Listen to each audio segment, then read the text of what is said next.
أعوذ بالله من الشيطان الرجيم بسم الله الرحمن الرحيم وإن كنتم في ريب مما نزلنا على عبدنا فأتوا بسورة من مثله وادعوا شهداءكم من دون الله إن كنتم صادقين فإن لم تفعلوا ولن تفعلوا فاتقوا النار التي وقودها الناس والحجارة أعدت للكافرين صدق اللہ العظیم۔ سورۃ البقرہ کا درس قرآن چل رہا ہے۔ آج آیت نمبر 23 اور 24 کا درس قرآن ہے۔ اس سے پہلی دو آیتوں کے اندر اللہ تبارک و تعالی نے عقیدہ توحید کو واضح کیا، اور ان دو آیتوں کے اندر اللہ تبارک و تعالی اپنے نبی جناب محمد عربی صلی اللہ علیہ وآلہ وسلم کی رسالت کو اس بات بیان کر رہے ہیں۔ پہلی دو آیتوں کے اندر اللہ تبارک و تعالی نے چند چیزیں گنوا کر بتایا، کیا تم یہ کام کر سکتے ہو؟ کیا تمہارے اندر ایسی چیز موجود ہے؟ اگر نہیں تو بالکل بھی نہیں۔ کیا تم آسمان بنا سکتے ہو؟ کیا تم زمین بچھا سکتے ہو؟ کیا تم آسمانوں سے پانی برسا سکتے ہو؟ نہیں کر سکتے۔ تو کہا یہ کون ذات ہے؟ فرمایا اللہ کی ذات ہے جو یہ کام کر سکتی ہے۔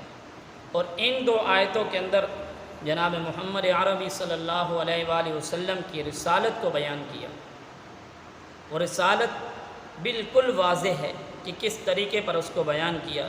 فرمایا وَإِن كُنتُمْ فِي رَيْبٍ مِّمَّا نَزَّلْنَا عَلَىٰ عَبْدِنَا، کہ اگر تم شک میں ہو، تردد میں ہو، جو نازل کیا ہم نے اپنے بندے کے اوپر یہ کلام، فَأْتُوا بِسُورَةٍ مِّن مِّثْلِهِ، تو تم لے آؤ اس کی مثل ایک سورت۔ کفار مشرکین اس قرآن مجید کے اوپر اعتراض کرتے تھے۔ کوئی کہتا تھا یہ ساحر کی کتاب ہے، کوئی کہتا تھا یہ جادوگر ہے، کوئی کہتا تھا یہ پہلے لوگوں کی قصے کہانیاں ہیں، کہتے تھے یہ اللہ کی کتاب نہیں ہے، اللہ کا کلام نہیں ہے۔ تو اللہ تبارک و تعالی نے ان کو چیلنج کیا۔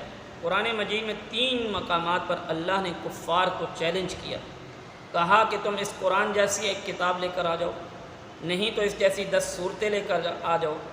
پھر آخر میں فرمایا کوئی ایک سی صورت اس جیسی ایک صورت لے کر آ جاؤ۔ آج تک ایک عرصہ گزر چکا، صدیاں بیت چکی، لیکن کسی میں یہ ہمت نہ ہوئی کہ وہ قرآن کے مقابلے میں کوئی ایک صورت تو بڑی بات بلکہ ایک آیت بھی نہیں پیش کر سکا۔ جن لوگوں نے اس قرآن مجید کے مقابلے کے اندر مقابلے کے لیے آیات پیش کی، اس کو ان کی اپنی قوم والوں نے ہی رد کر دیا، کہا ایسا نہیں ہے۔ وہ قرآن کو سمجھنے والی قوم تھی، وہ سمجھتی تھی کہ ایسا بیہودہ کلام اللہ کا نہیں ہو سکتا، یہ بندے کا کلام ہے، یہ تو فصاحت اور بلاغت والی کتاب ہے۔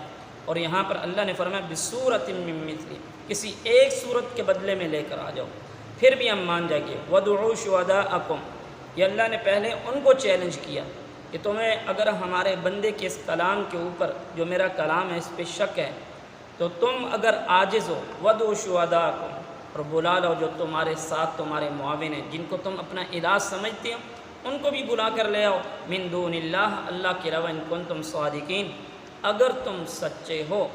آگے اللہ تبارک و تعالیٰ نے ان کو عار دلائی، فرمایا فَإِن لَّمْ تَفْعَلُوا، اگر تم ایسا نہ کر سکو، وَلَن تَفْعَلُوا، اور تم ایسا کر سکتے بھی نہیں، تمہارے اندر اتنی ہمت بھی نہیں کہ تم اللہ کی بنائی ہوئی ان مخلوق ہو اور تم اللہ کے مقابلے میں ایسی کتاب لے کر آ جاؤ، یہ تمہارے بس کی بات بھی نہیں، اور تم ایسا کر بھی نہیں سکتے، تمہارے اندر اتنی ہمت نہیں ہے۔ فَاتَّقُوا النَّارَ الَّتِي وَقُودُهَا النَّاسُ وَالْحِجَارَةُ، تو پس تم تیار ہو جاؤ اس آگ کے لیے جس کا ایندھن انسان اور پتھر ہیں، اعدت للکافرین، تو یہ کافروں کے لیے تیار کی ہوئی ہے، یہ کافروں کے واسطے تیار کی ہوئی ہے۔ اس سے اس بات کی سمجھ آتی ہے کہ قرآن مجید صدیاں بیت چکی ہیں، قرآن کے مقابلے میں کوئی آدمی اس جیسی ایک صورت نہیں پیش کر سکا۔ یہ اللہ کے کلام کی سب سے بڑی دلیل ہے کہ یہ اللہ کی طرف سے یہ کلام ہے، اس کا انکار کرنے والا کافر ہے۔ ان کے لیے اللہ فرما رہے ہیں اعدت للکافرین، یہ کافروں کے لیے اللہ نے جہنم میں آگ رکھی ہوئی ہے۔ آج بھی کوئی آدمی اپنے آپ کو مسلمان کہے، وہ اللہ کو مانے، اللہ کی کتاب کو نہ مانے، تو یاد رکھ لو اس کے لیے بھی یہی الفاظ ہیں کہ یہ تمہارے لیے تمہارے بس کی بات نہیں ہے، اگر ہے تو صدیاں بیت چکی، تم کیوں نہیں اس کے مقابلے کے اندر کوئی کتاب لا سکتے؟ اس لیے یہ اللہ کی طرف سے کتاب ہے، یہ ہدایت والی کتاب ہے، اس پر ایمان لاؤ گے، جو اس کے تقاضے ہیں ان پر ایمان لاؤ گے، تب تم کامیاب ہوگے۔ اللہ سے دعا ہے کہ اللہ تبارک و تعالیٰ ان باتوں پر عمل کی توفیق عطا فرمائے۔